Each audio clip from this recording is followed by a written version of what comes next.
आजुक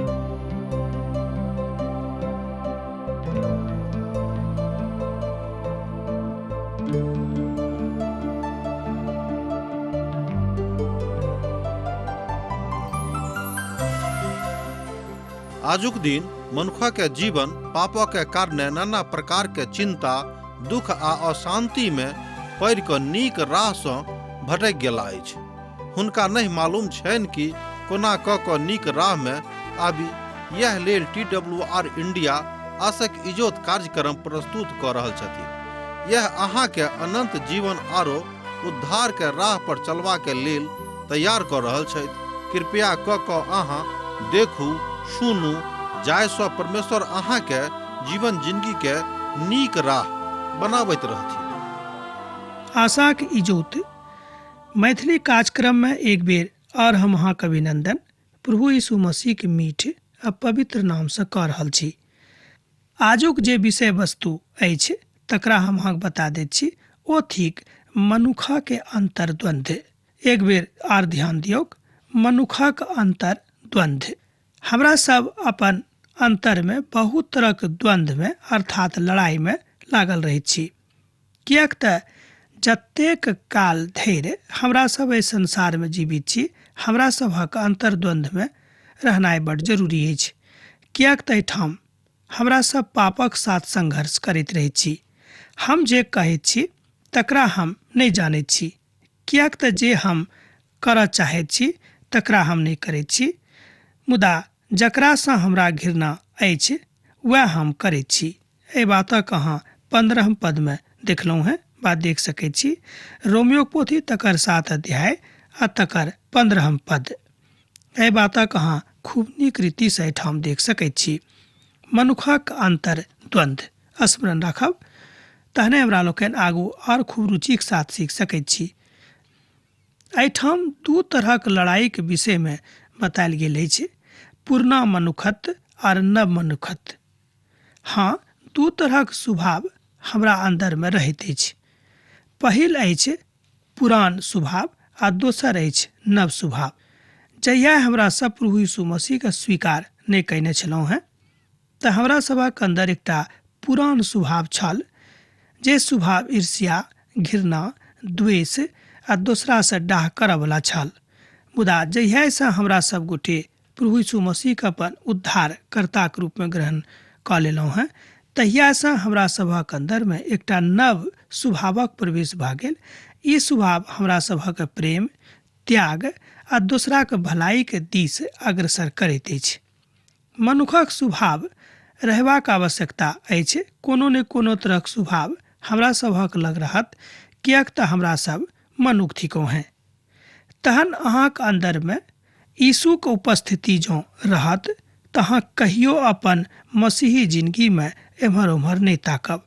अर्थात अहाँक अंदर में जे संघर्ष होइत वो संघर्ष रहत कि कोन तरह से हम अपन भाई का, अपन बहिन का, अपन गांव का, अपन समाज का, अपन देश का मदद करिए।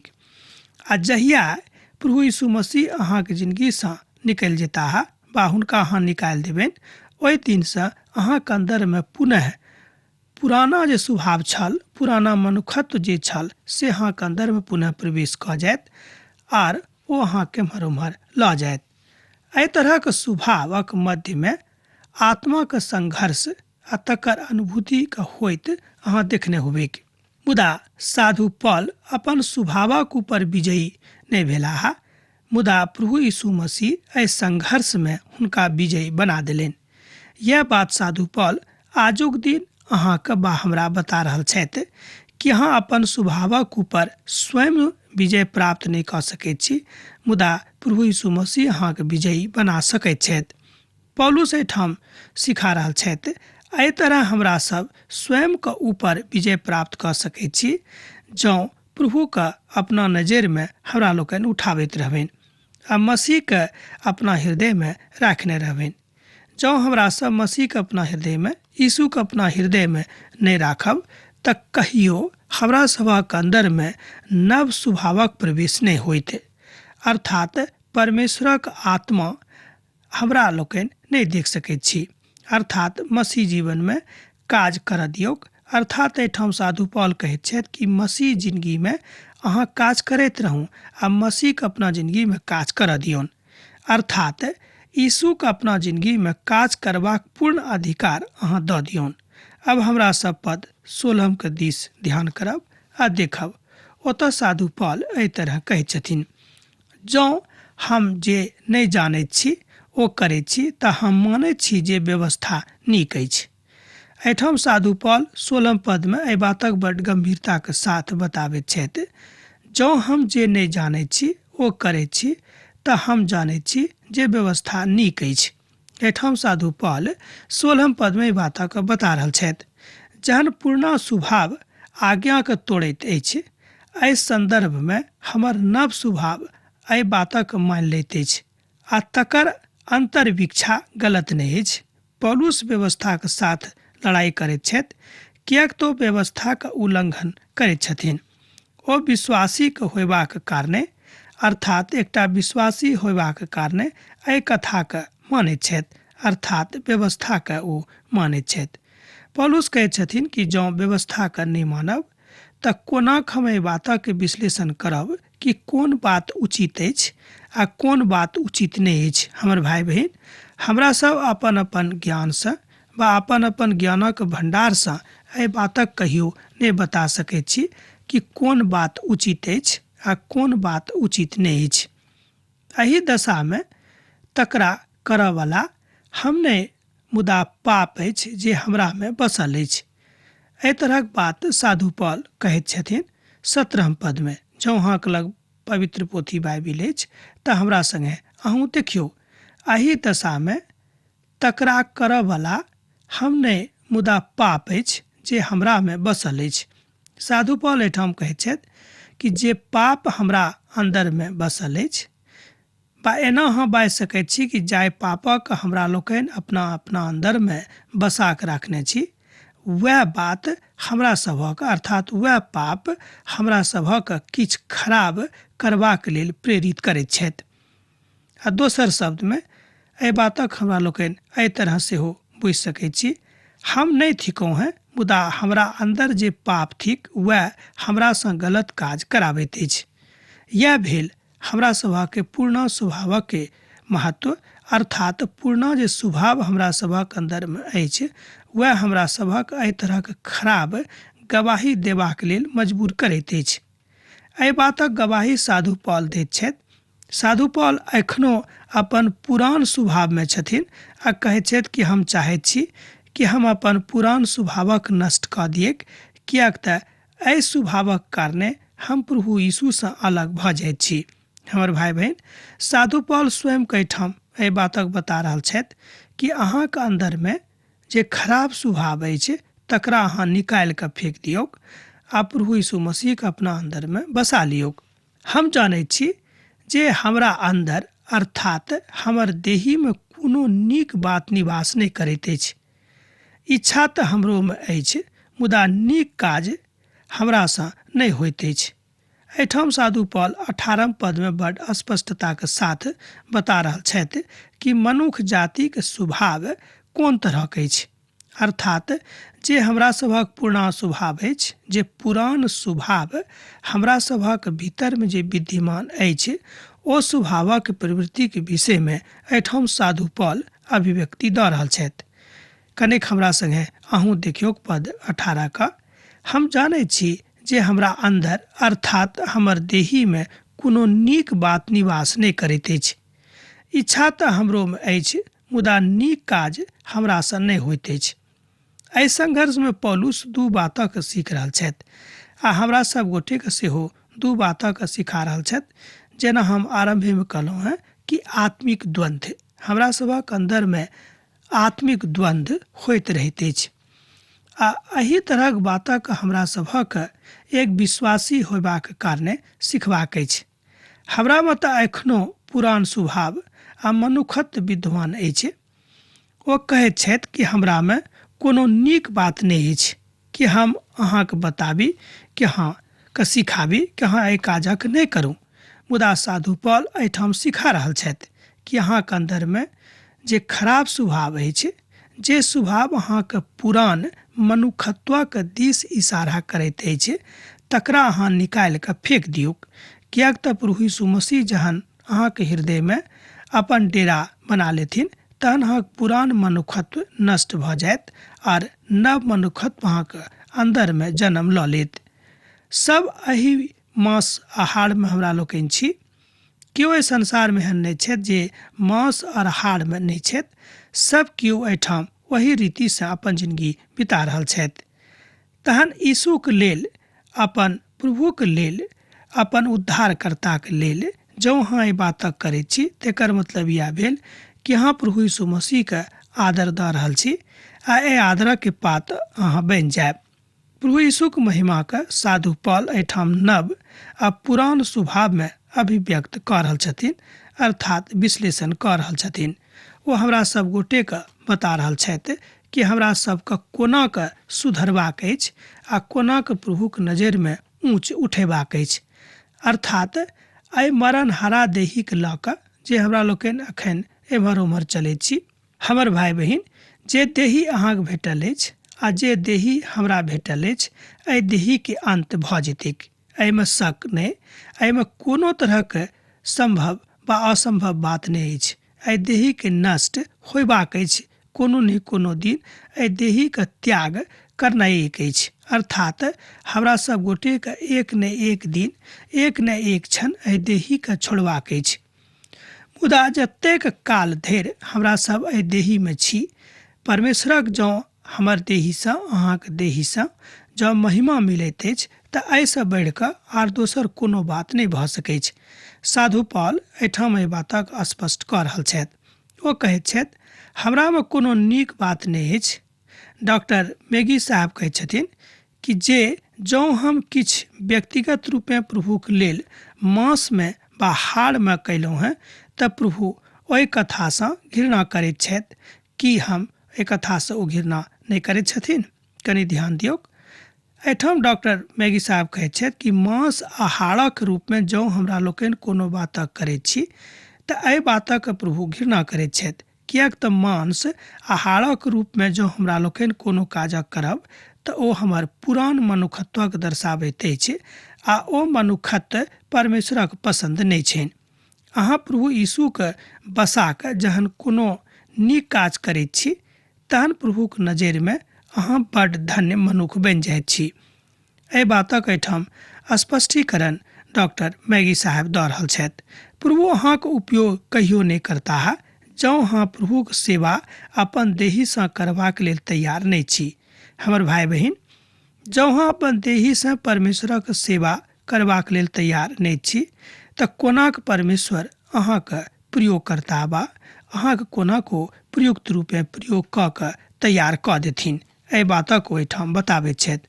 साधु पौल मनुखक देहीक आदर करबाक बात कहैत छथि कि परमेश्वर अहाँके देहियोके आदर करता है जँ अहाँ अपन देहीके हुनका हाथमे सौंप देबनि।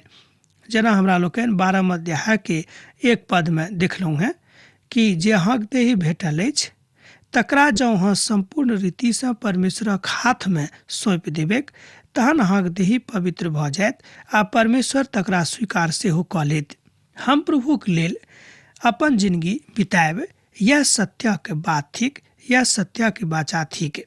जाहि नीक काजक हम इच्छा राखैत छी ओ तऽ नहि करैत छी, मुदा जाहि बुरा काजक इच्छा नहि राखैत छी तकरे हम करैत छी।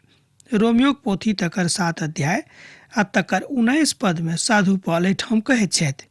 देखियौ, परमेश्वरके विषयमे ओ कहैत छथि कि जे लोक परमेश्वरसँ डराइत छथि ओ नीक काजक इच्छा राखैत छथि, मुदा जे केओ परमेश्वरसँ नहि डराइत छथि ओ नीक काजक इच्छा नहि राखैत छथि। दोसर शब्दमे एहि पदक विश्लेषण एना कऽ कयल जा सकैत छै कि जँ जे नीक काजक इच्छा करबाक इच्छा अहाँ राखैत छी मुदा अहाँ नहि कऽ पाबैत छी, कारण की अछि कि अहाँके अन्दरमे पुरान मनुखत्व एखनो धरि जीवित अछि। एहि पदक एक बेर आओर देखियौ तहन आओर स्पष्ट भऽ जायत। जाहि नीक काजक हम इच्छा राखैत छी ओ तऽ नहि करैत छी, मुदा जाहि बुरा काजक इच्छा नहि राखैत छी तकरे हम करैत छी। हमर भाय बहिन, जे काज करबाक इच्छा अहाँ नहि राखैत छी सएह काजक अहाँ करैत छी। कारण की अछि कि बुरा काज करबाक लेल अहाँके पुरान मनुखत्व तैयार छथि। एकर अर्थ इएह भेल कि अखन धरि अहाँक संगति, अहाँके मेल मिलाप प्रभु यीशुक संगे नहि भेल अछि। कि अहाँके एहि तरहक काजक अनुभव अछि? कि अहाँ कहियो एहि तरहक अनुभव स्वयंके जिंदगीमे कयने छी? हमर भाई बहन, जरूर अहाँ कयने होबै कि बहुत बेर अहाँ चाहैत छी कि हम कोनो खराब काज नहि करी, मुदा अहाँसँ खराब काज भऽ जाइत अछि। कारण की अछि? जे अहाँके पुरान मनुखत्व, जे अहाँके हृदयमे अखनो धरि निवास करैत अछि, जकरा अहाँ खोलि कऽ अखन धरि नहि भगोने छियनि, अहाँ ओतेक बसा कऽ राखने छियनि, वएह एहि तरहक काज करबाक लेल अहाँके प्रवृत्ति दैत अछि, अहाँके प्रेरित करैत अछि। जँ हम वएह करैत छी जकर इच्छा हम नहि राखैत छी, तकर करयवला हम नहि मुदा पाप अछि, ओ हमरामे बसल अछि। देखियौ पद 20 एहि बातक स्पष्टीकरण कऽ दैत छै। जँ अहाँके लग पवित्र पोथी बाइबिल अछि तऽ हमरा संगे अहूँ देखियौक। एहि पदक हम पढ़ि रहल छी अहाँके लेल। जँ हम वएह करैत छी जकर इच्छा हम नहि करैत छी, तकर करयवला हम नहि मुदा पाप अछि जे हमरामे बसल अछि। एहिठाम साधु पौल स्पष्ट कऽ दैत छथि कि जाहि काजक करबाक इच्छा हम नहि राखैत छी, मुदा हम वएह काजक करैत छी। कारण की अछि कि हमरा अन्दर पाप अखनो धरि बसल अछि।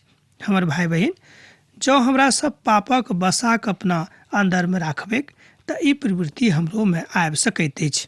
ई वह पुरान स्वभाव अछि हमर मित्रवर, जे हमरा सभक दुख दऽ रहल अछि। हम व्यवस्था पाबैत छी। जहन हम भलाई करबाक इच्छा राखैत छी तहन हम बुराई हमरा लग आबैत अछि। एहि बातक 21 पदमे साधु पौल बड्ड स्पष्टताके साथ कह रहल छथि आ मनुष्य जातिके प्रवृत्तिके विषयमे, वृत्तिके विषयमे, स्वभावक विषयमे बता रहल छथि। कारण की अछि कि हमरा सब अखनो अपना अपना हृदयमे पापक बसाक राखने छी, अपन देहीमे, अपन आत्मामे पापक जगह दऽ देने छियनि। तहने एहि तरहक बात हमरा सभक जिन्दगीमे होइत अछि। पद 21 देखियौ, हम ई व्यवस्था पाबैत छी, जहन हम भलाई करबाक इच्छा राखैत छी तहन बुराई हमरा लग आबैत अछि। अहाँके अन्दरमे इच्छा अछि कि हम नीक काज करब, मुदा अहाँ नहि कऽ सकैत छी। कारण की अछि? अहाँसँ बुराई भऽ जाइत अछि। कारण यह अछि जे अहाँ पापक बसाक अपना हृदयमे राखने छी। जहन अहाँ परमेश्वरक सेवा आत्मा करबाक लेल तैयार होइत छी तहन अहाँ की देखैत छी? जे पुरना स्वभाव अहाँके अन्दर शैतान बनि कऽ आबैत अछि आ झूठ बातक दिस ओ अहाँके लऽ जाइत अछि। शायद एकटा शैतानी विचार अहाँके अन्दरमे आबि जाइत अछि। प्रत्येक जतेक लोक छथि, परमेश्वरक जतेक धियापुता कहाबैत छथि, हुनका अन्दरमे एहि तरहक संघर्ष छनि। हमर भाई बहन, साधु पौल कहैत छथि कि एहि तरहक संघर्ष अहाँके अन्दरमे होइत, अहाँके जिन्दगीमे होइत, मुदा अहाँके एहि तरहक संघर्ष करबाक अछि। हम भीतरी मनुखत्वमे तऽ परमेश्वरक व्यवस्थासँ बड्ड प्रसन्न रहैत छी। एहि बातक साधु पौल एहिठाम 22 पदमे अभिव्यक्त करैत छथि। साधु पौल बता रहल छथि कि हमरा सब जे मनुष्य छी, हमरा सब जतेक बात परमेश्वरक नजरीमे नीक कयलहुँ हेँ, कि ओ हमरा कारणे भेल अछि कि प्रभु यीशु मसीह कारणे भेल अछि। एहि बातक विश्लेषण करबाक लेल एहिठाम साधु पौल हमरा सभक सन्मुखमे प्रश्न चिन्ह ठाढ़ करैत छथि। एहिठाम 22 पदमे कहैत छथिन, हम भीतरी मनुखत्वमे तऽ परमेश्वरक व्यवस्थासँ बड्ड प्रसन्न रहैत छी, मुदा जे बाह्य मनुखत्व हमरा सभक लग अछि, वह हमरा सभक परमेश्वरसँ अलग करैत अछि। जे भीतरी मनुखत्व अछि, वह नव स्वभाव अछि, अर्थात आत्माक सच्चाईके बात। मुदा हमरा सब अपन अपन रूपमे, अपन अपन अंगमे परमेश्वरक खूब नीक बुझैत छी, मुदा एहिके बादो हमरा सब खराब खराब काज करैत छी। कारण की अछि कि हमरा सब अपन अपन जिन्दगीमे पापक बसाक राखने छी, तैँ ई बात हमरा सभक जिन्दगीमे होइत अछि। मुदा हमर अपन अंग सबमे दोसर तरहक व्यवस्था नजर आबैत अछि, जे हमर बुद्धिके व्यवस्थासँ लड़ैत अछि और हमरा पापक व्यवस्थाके अन्दरमे कऽ दैत अछि वा आनैत अछि जे हमरा अंग सभमे अछि। एहिठाम साधु पॉल मनुखक देहिक अंगक विषयमे बात कऽ रहल छथि। ओ कहैत छथि कि हमरा देहीमे बहुत तरहक अंग एहन अछि जे हमरा सभक पापक दिस इशारा करैत अछि, वा एना कहियौ कि पाप करबाक दिस, तकर प्रवृत्तिक दिस हमरा सभक लऽ जाइत अछि। हमर देहिक अंग अर्थात तकरा ऊपर जँ हमर नियंत्रण नहि अछि तऽ हमरा लोकनि कोना परमेश्वरक अधीनमे रहि सकैत छी वा कोना अपन नव मनुखत्वके काज करबाक अवसर दऽ सकैत छी। यह बात साधु पॉल एहिठाम बता रहल छथि। अब जहन अहाँक उद्धार भऽ गेल अछि, अहाँ अपन पुरान मनुखत्वसँ बदला लऽ सकैत छी, अर्थात स्वयंके बदलि सकैत छी। हम एकटा नव व्यवस्थाक देखैत छी। साधु पॉल एहिठाम वेदना प्रकट कऽ रहल छथि जे परमेश्वरक आत्मा हमरा ऊपर प्रकट अछि, अर्थात हमर सहायतार्थ ठाढ़ अछि। मुदा एहिके बादो हमर पुरना मनुखत्व हुनक ओहि बातक काज करबाक लेल इशारा नहि करैत अछि वा हुनका आज्ञा नहि दैत अछि।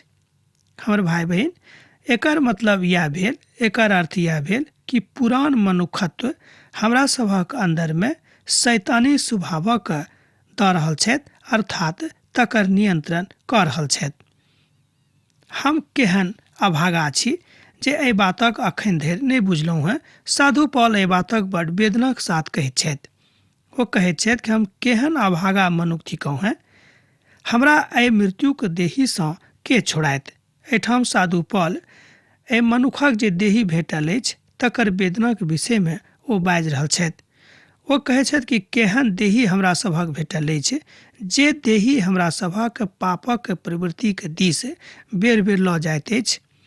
हमरा एहिसँ के छुटकारा देता है, मुदा एहिसँ हमरा के छोड़ाइत। एहिठाम साधु पॉल मनुखक देहीक विषयमे बात कऽ रहल छथि, किएक तऽ हमरा सभक देहमे एहन बहुत तरहक अंग अछि जे हमरा सभक पापक दिस लऽ जाइत अछि। ई अविश्वासी लोक नहि छथि जे शोर पाड़ि कऽ वेदनाके प्रकट कऽ रहल छथि। साधु पॉल एहिठाम अपन ध्यान अपन उद्धारकर्ताके दिस लऽ जा रहल छथि।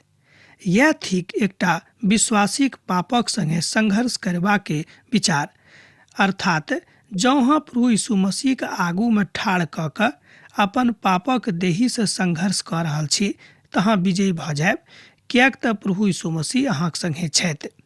एहि बातक साधु पॉल एहिठाम स्पष्ट करैत छथिन। जेनाकि हम बेर बेर बाजलहुँ हेँ कि रोमियोक पोथी बड्ड संघर्षशील पोथी थिक, अर्थात एहि पोथीमे विश्वासीक जिंदगी, विश्वासीक काज, विश्वासीक संघर्षके विषयमे बतायल गेल अछि।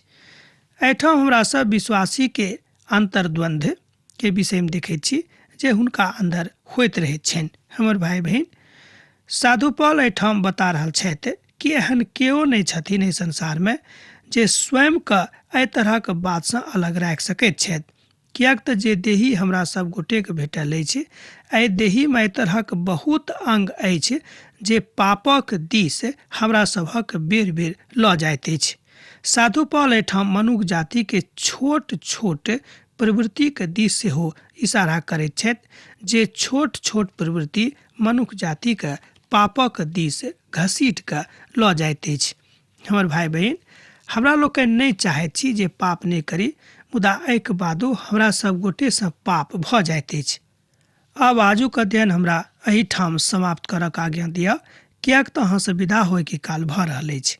जे बचि गेल तकरा पर हमरा लोकनि दोसर दिन मनन करब। पाती जेना लिखैत रहैत छी, लिखैत रहब, बिसरायब नहि। प्रभु यीशु मसीहके ने सैत घड़ी अहाँ सभक जिंदगीमे बनल रहैक। आमीन। हमर विश्वास अछि कि ई कार्यक्रम अहाँके लेल लाभदायक सिद्ध अछि। हम चाहै छी कि अहाँ अपन आशीषके हमरा संग साझा करू। जँ अहाँके नजीक बाइबलसँ आ जीवनसँ सम्बन्धित कोनो प्रकारके प्रश्न भऽ सकै अछि तऽ अपन समस्याके लेल प्रार्थना करबाके लेल जँ चाहै छी तऽ हमरा फोन नंबर पर जरूर संपर्क कऽ सकै छी। परमेश्वर अहाँ सबके लेल एकटा सुन्दर, सुखद आनंदित दिन प्रदान करें।